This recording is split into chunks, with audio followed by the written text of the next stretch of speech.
Charles Altendorf, and this is the Know Your Place podcast, episode 65. On this week's episode, we're going to talk about the Beijing government and my perceptions of China. Stay tuned.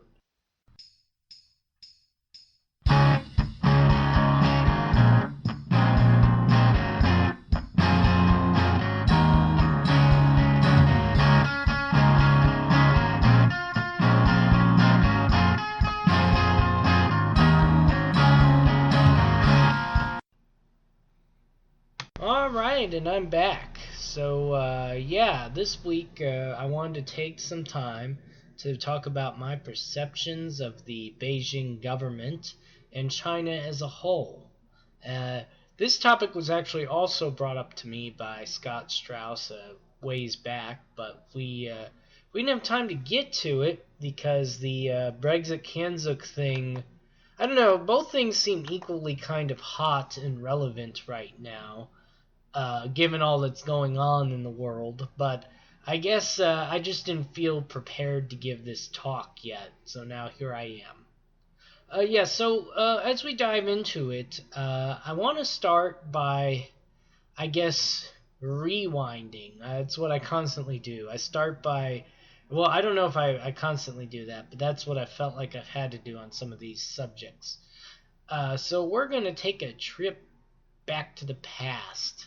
And back to my middle school days, really, is when I have some of my earliest memories about what formed my perception of modern China. And I want to bring this up because I think it's interesting how public discourse has changed a little bit since then in the United States about China. And I also should preface this by saying I am an American, and, while I do know a lot, I've seen a lot about China. I've met several people from China on both sides of the Beijing government. Again, I'm not from there. I can only comment so far, but I've been asked by multiple people again to give my opinion on something. So we're just going to do it because it's my podcast and I do what I want. Anyway, so actually my first exposure or my first early memories of the way China was portrayed when I was in school was not positive. The various early memories I have from my middle school textbooks were, it was going to be a democratic nation, then this crazy guy Mao Zedong took over and basically killed a whole bunch of people with his policies, and China has all these crazy policies, and it's slightly opening back up again because of the new rules put in place in 1998. That was my perception. And I really want to bring this to light because I don't know, I'm called a Xennial, or not a Xennial, Exennial. I was born in 89, so I'm on the older end of Gen Z, of the millennials. I'm not on the younger end, so I'm actually really curious how China is portrayed now in textbooks, because I get the impression from what I see on the internet from some younger people, not all of them. Granted, I've met some Gen Yers that roll around making jokes about things, but I'm curious if it is portrayed in a more positive lens than it was when I was in middle school back in 2001. That being said, so my first impression was definitely I was given this negative narrative of China. That they stole all of our jobs, and that they've tortured their people, and a very, very negative lens. So what I tried to do, I still didn't know I was going to become a geographer yet. I didn't actually know that until my sophomore year of college. What I try to do actually, and this is something I think I've expressed before on this podcast. I think when we were talking about the New World Order episode, I try to have my biases disproven to me. because I don't want to be a man that walks around completely ignorant of everything and just completely biased. I don't know if I do it well or not. But so why I say this is when we're talking about China, that was what I was trying to have removed from me. Like I was trying to find positive things to think about. I was trying to be accepting, because I saw some pretty slanderous anti-Chinese stuff, when I was younger. Um, I mean, basically, and everybody thinks that like this kind of rhetoric started with Trump, I guess, but that's just blatantly false. It did not start with Trump. It started long before Trump.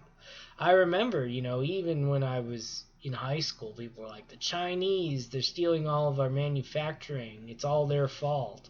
I mean, people really dogpiling on on this group of people in a way that people would probably say is a bit racist, you know, and it made me kind of very uncomfortable. But I think that gets us into sort of an interesting area. So when I started going to college, I started noticing a bit that the discussion was changing, right? And maybe it's just my ideas morphing. I really don't know, but I'm going to bring up a couple YouTubers who did a lot of YouTubing in China, and I can sort of see the parallels on all of their perceptions about things. They actually lived there. I did not, but I can see their parallels in their worldviews. How it kind of like it kind of it's like a cycle, I guess, that people go through from the West and how they feel. I don't know, but so I yeah, so I noticed it starting to change. Like there would you'd see these papers. Well, I guess the first glaring thing I saw, I think we talked about it in my non geography of the non-Western world class. But you would start seeing these papers saying, "Well, look, they're industrializing really fast. Their technology is booming. We're just haters. That kind of thing. Saying it's kind of wrong to judge this. And look, we have all these Chinese students in our university. And yeah, and I think to an extent, I did feel a bit sympathetic. I thought, some people were kind of painting things with a rather broad brush, and it was a bit overkill. And so that's how I was sort of starting to think a little. And I don't know, but I did have in my question this deep seated question. I will say I still had a bit of a preconceived notion. Like my big thing was this, if we're the United States and we're trying to be, for lack of a better word, I don't know, neutral, or we're trying to do a foreign policy that doesn't necessarily pick winners or losers, isn't it bizarre that we chose in the 70s to recognize the Beijing government over the Taiwanese one? Even though we still have really close ties to Taiwan as well, we allowed the Beijing government to get that recognition it so desired as being the main Chinese government. And I understand there's a lot of pressure from Russia and other nations to recognize them, and now they're in the UN Security Council, I believe. But it's interesting because that's not, everybody likes to paint, well, that's neutral. I mean, we still do business with Taiwan, but that's not really a neutral position to take, right? Like, that would be like somebody else coming along and still recognizing some people in the Confederacy, right? I mean, I'm not saying, I guess ultimately the Beijing government, the Taiwanese government would be the one who is the, well, it's weird. If this metaphor held true, it would be like the South had won, I guess. Um, but that would be sort of what's going on there. We're recognizing. So that for me was always the strange thing there. I always felt like that. That's not really a neutral view to take to recognize them as the official government of China. And that would come into play a lot later with my perceptions about things. But so yeah, I was trying to be more tolerant, and I met a lot of Chinese people, and I found them pretty nice relatively. But there was one thing that I could, or so I even I remember, there was a lot of people who were criticizing China over its environmental regulations when I was in a class a few years later that I was just doing to bolster my geography credentials. I didn't even need it for any type of requirement. I just did it as fun. Um, and I kind of pushed back. I said, who are we to tell the Beijing government, tell anybody what to do with the environment? You coming around and telling them they're not, you know, fixing their problems fast enough when but yet you're telling them they need to modernize to improve the quality of life for their people, even though that's what we did to modernize to improve the quality of life for our people. So, I mean, I would say that I was going I had a phase where I was feeling a little bit more lenient, perhaps, to the arguments of the Beijing government. But you know, what's really opened my eyes recently is I've been hearing more and more information coming out from China, and I'd say the past 2 years, that has really troubled me about the level of what the Beijing government will go to. And sort of watching the counter reaction from our media kind of terrifies me. So, where to begin? Where to begin? The first thing that I noticed that I found quite troubling was NPR started reporting on. Well, I'll back that up even further.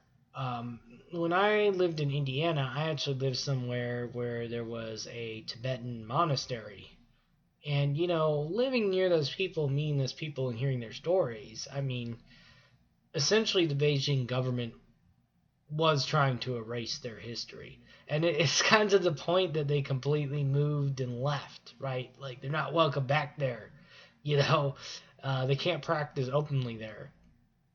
And it's actually ironic, at the same time, I met a foreign exchange student when we were there in Indiana who was a mainlander, a pro mainlander.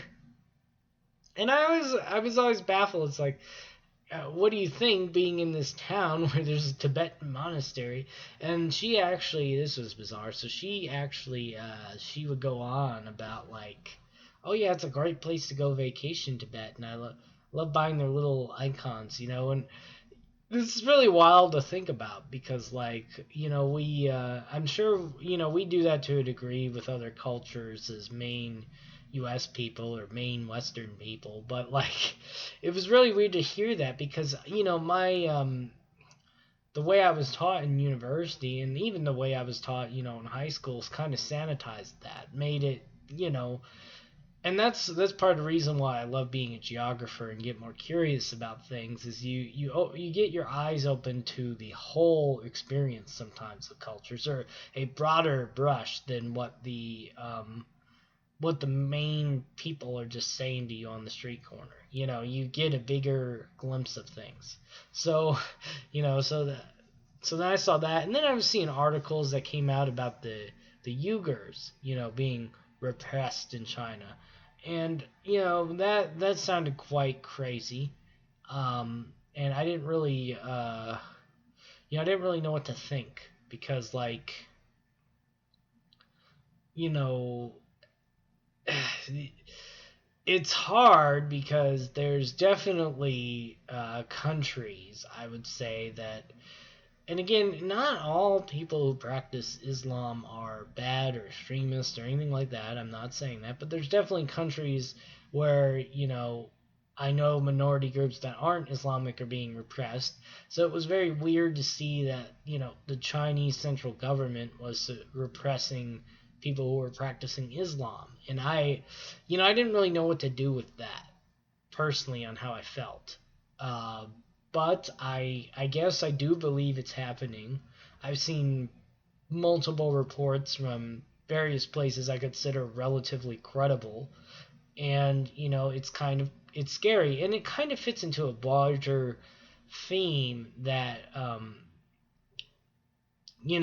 was that was the main thing this theme that I'm going to hit upon was the main thing they tried to discourage me thinking in college, was that China, due to the Beijing government, due to its communist origins and its authoritarian measures or authoritarian atmosphere, it's anti-religious, okay, and that's why the Tibetans get punished for they're Buddhist. It doesn't matter if you're Buddhist, Islam, or Christian. It's anti-religious, and if they find you going too far down that hole, they will repress you. And in the beginning, I didn't want to think this. I wanted to think that all these people were zealots, like missionaries saying, "I'm getting repressed in China." Oh, okay, whatever. But it does seem quite clear now that that happens, and it's kind of crazy to see people try and dispute it. So anyway, um, so we fast forward from that, and then I started noticing, and again, when Trump got elected, a lot of people didn't like his rhetoric and tone he was taking with the Beijing government, and I understand to a degree. It was very disrespectful, and it's very potty mouth like. But the problem is that people do these two wrongs. Two wrongs don't make a right. So then, people were then turning around and just trying to shield the Beijing government, and stuff is more and more coming out that's just crazy to shield them. They have such a tight grip on social media in that country, and they have the social credit score thing, which is insane. And the really insane part about that was then, I started hearing about people trying to justify. You'd hear like these talk show hosts on the radio over here in America trying to say, they were trying to sanitize it. Act like, oh, hey, wouldn't you like to have a social credit standing with your friends? And I remember thinking to myself, what? Are we in America or not? Like, um, no, of course not. We shouldn't have a social credit score or, microchips and of course there was the classic argument about the suicide nets. And, I remember there were people trying to say, oh, well, that's just a load of malarkey. And I'm like, I don't know though. I've seen actual pictures of these things, and, it doesn't seem false to me, and that's sort of, I guess, what I find so weird, and this is where I'll sort of get into these two YouTubers I follow a lot. So so I started actually fairly recently, because I was actually watching a Russian YouTuber who suggested a YouTuber that did stuff out of China who's actually South African, and he has a best friend who's an American who did YouTubing out of China for a while. And when I started watching this South African one, his name is Serpentza.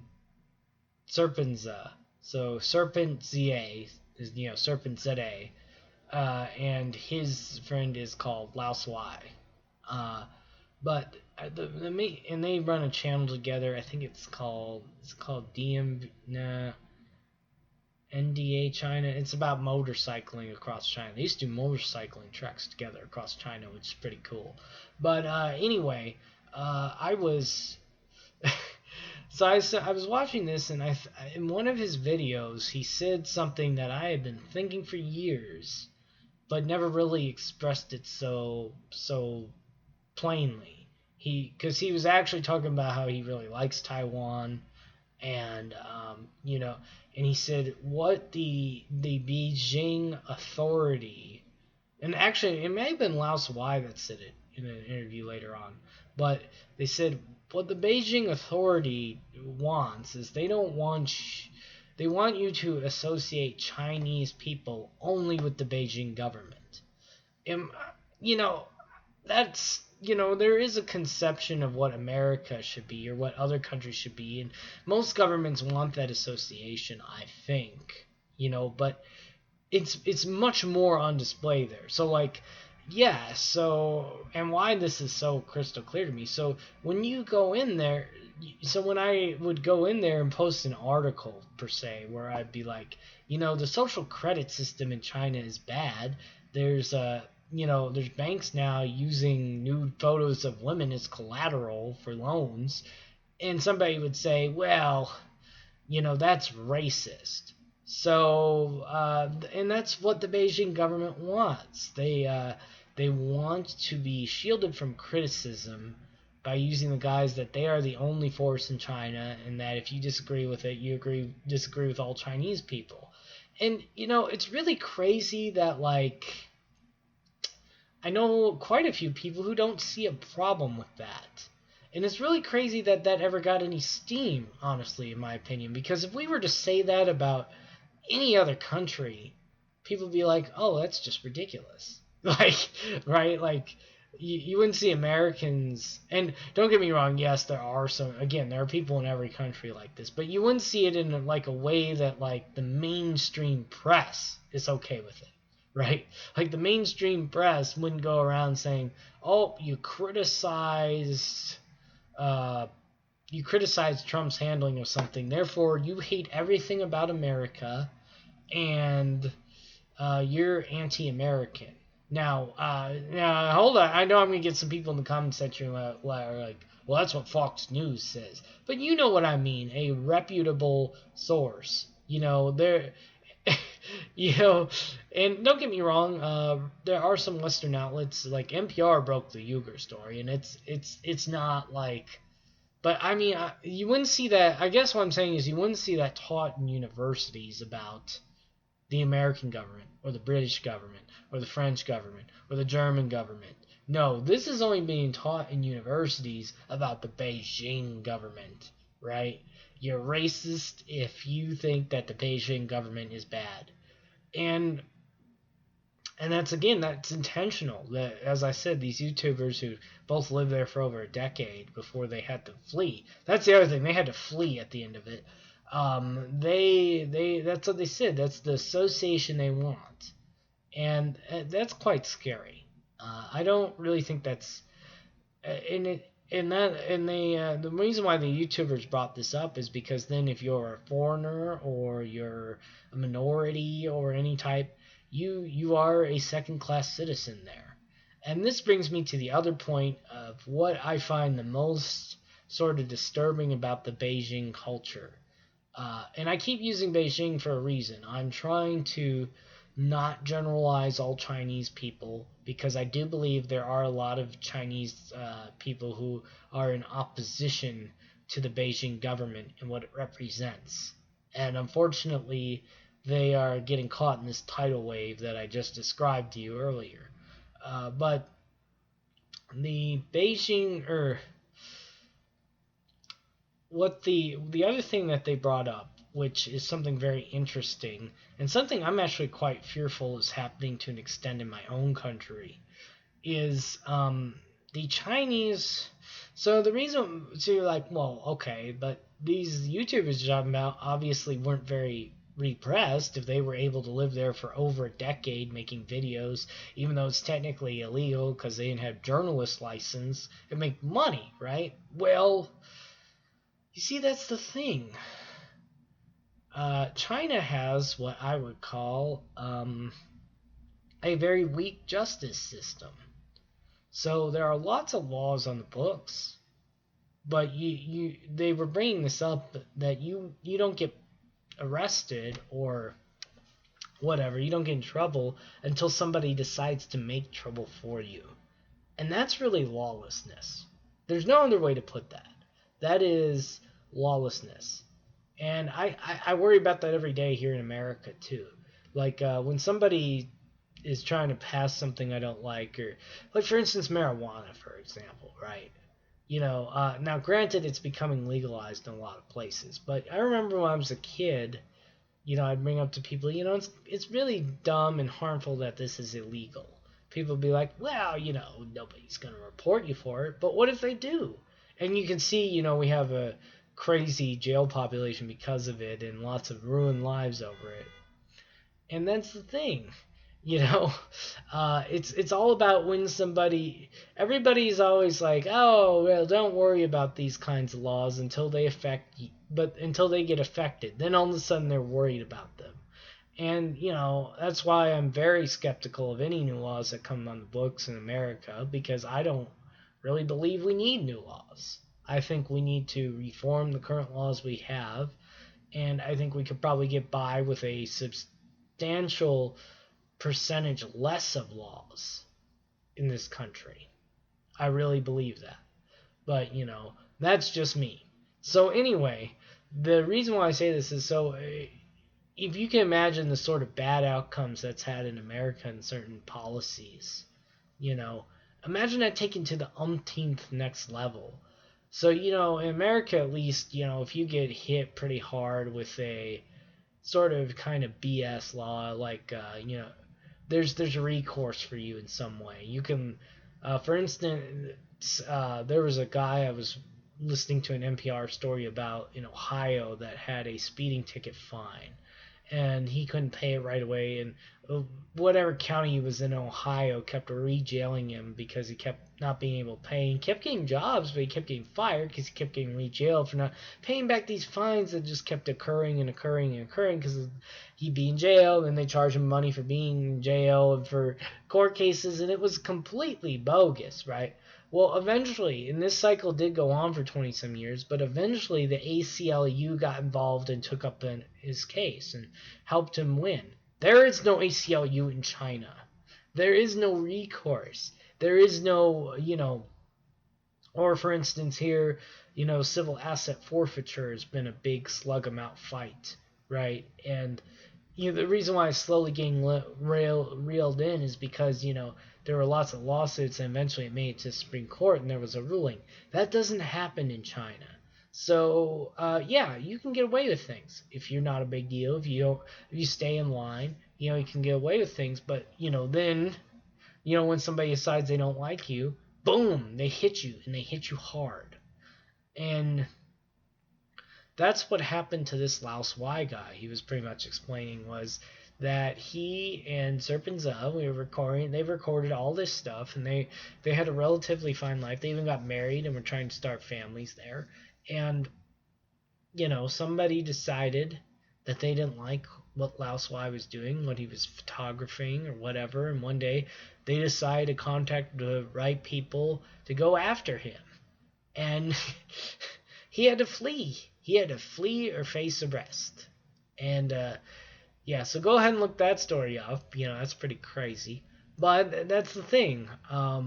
That's why in my opinion, that's the absolute most terrifying type of law to live under, is one that's completely malleable until you make the wrong person mad.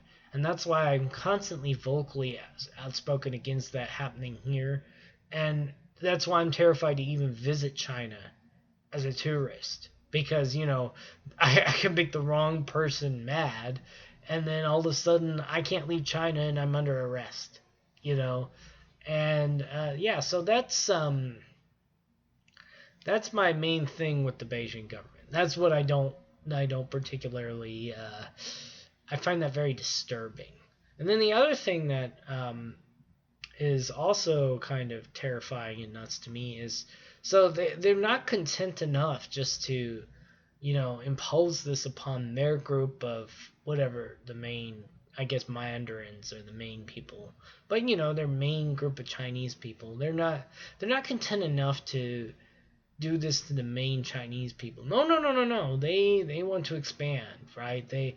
So now that the UK's 100-year deal on Hong Kong was up or whatever, it's like overnight they made all these promises. Oh, we're not gonna try and revert. We're gonna allow Hong Kong to be Hong Kong, and we're okay with that. Nope, they're not okay with that. So now here we are. We're getting I forget how long it's been now since it happened, but here we are. We're like a decade or so in, and now they've basically abolished all of Hong Kong's autonomy overnight. And it's it's crazy. It's like, and it's crazy because then you bring up these sorts of things, and like I said, you get people saying, well, you're only saying this because you're racist, or you're anti-Chinese, or you're anti whatever, you're just jealous because they're growing faster than America or something like that, and it's like, no, I'm bringing it up because these are human rights violations. Like, this is a bad scene, and if we don't bring this up, then we're essentially saying that these human rights violations don't matter. And once we don't believe in that, what makes us any different than, you know, what makes anything special? Why even found America then? Why not just go back to a monarchy if you don't care about human rights violations? I so yeah, I find it disturbing. And this is, again, not to say I don't see any problems with America. There absolutely are problems in America, but there is so little recourse in China. It's terrifying. In the areas controlled by the Beijing government, and the fact that they are aggressively trying to expand as well is really worrying. You know, making all these veiled threats at Taiwan, trying to, they want the South China Sea to be called the South China Sea, trying to expand their boundaries in it all the time. It's quite maddening. And, I don't know. I don't know where this ends. I don't know if this ends in a war or not, or if they collapse from within. You know, I really can't say. I I would prefer they collapsed from within. Personally, I think that would be better for everybody. But I don't know. So anyway, yeah, that's pretty much all I think about the Beijing government. I think it is a repressive regime, and it's terrifying that it controls such a large amount of land and a large amount of people and a large amount of technology. Oh, that's the other thing I didn't bring up. So it would be another thing too. Once again, like I said, if they were just even trying to expand in their region. But we just had a professor at Harvard get caught pretty much spying for them, selling technology to them. And I don't know how I feel about technology for profit as a libertarian. But I do know that this guy was selling technology to them, and these are the same people who want a social credit system and would love to expand it around the world. So yeah, that's terrifying. So hopefully, less people. I think people are becoming more aware that we can't just shield them from criticism all the time. But it's terrifying. And of course, the World Health Organization fiasco, where with coronavirus, where they were trying to downplay what was going on, and Taiwan was trying to raise the alarm. And I guess for me personally, if I had my own company or if I were the government, I just don't see what you gain from dealing with them other than misery. Like, yeah, okay, maybe you get a little bit more money in the short term, but in the long term, you have to put up with so much nonsense that it just doesn't seem worth it. But that's just me. What do I know? Anyway, I'm going to go ahead and sign this one out, but yeah, I'm skeptical of them, and I kind of find it baffling that other people are always trying to shield the Beijing government for criticism. It's kind of bizarre. Peace. Check out the Know Your Place podcast on SoundCloud at soundcloud.com/knowyourplacepodcast, all one word, or on Facebook at facebook.com/knowyourplacepodcast, all one word. And we will be coming soon to YouTube and iTunes, and maybe another social media platform near you. Special thanks to my wife, Sarah, and Jay Graff for the riff.